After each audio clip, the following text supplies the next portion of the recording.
Hey Brick Bloggeteers, Will here, and today we're looking at set 21058, the Great Pyramid of Giza from the LEGO Architecture line. Now this is going to be about a $140 set. When I'm recording this right now, it's not currently out, so this was an early review copy. Let's take a look at the set. It is rather substantial. It has sand dunes on the side, the pyramid itself, as well as some of the buildings from Giza, as well as little palm trees, boats in the water, and smaller pyramids, as well as the front gate. Now, the one thing that I really disliked the fact that LEGO didn't cover was the history of the Great Pyramid of Giza. So I can only assume that these two small pyramids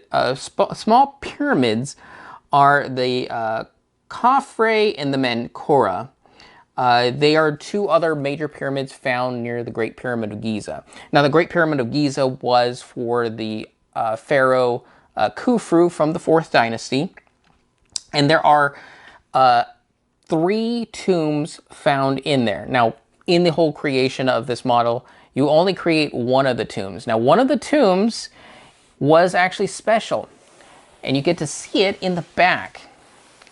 Now, what makes this special is it was actually an unfinished tomb that was found.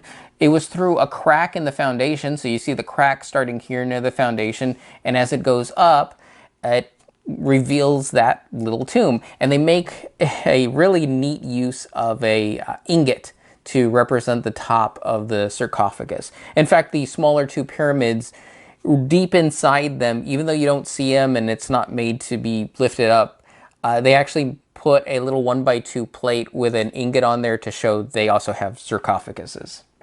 Now, another thing you might be wondering is, well, actually, before I get to that, you have another display option for the tile that goes in front. You can choose to do a hieroglyphic plaque instead of just the spelled out English version of the Great Pyramid of Giza.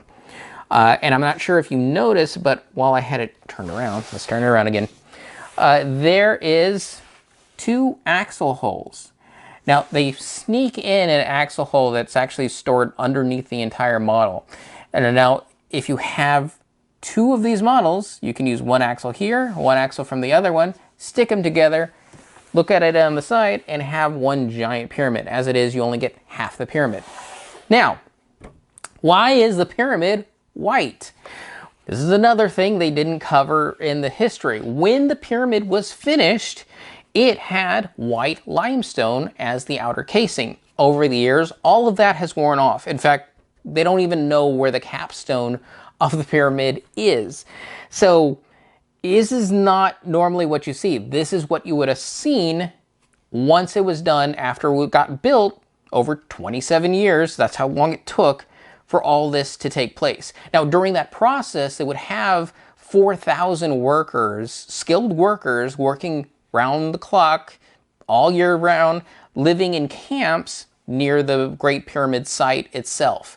And then at certain times of the year when more workers could be supported because the fields and floods would come in and allow for bigger crops, that's when they had like 20,000 temporary workers. Now, all of these were skilled workers. They weren't slaves because, one, the kingdom couldn't support that many number of slaves or people, and the amount of precision that actually goes into building one of these things required artisan level knowledge of that time.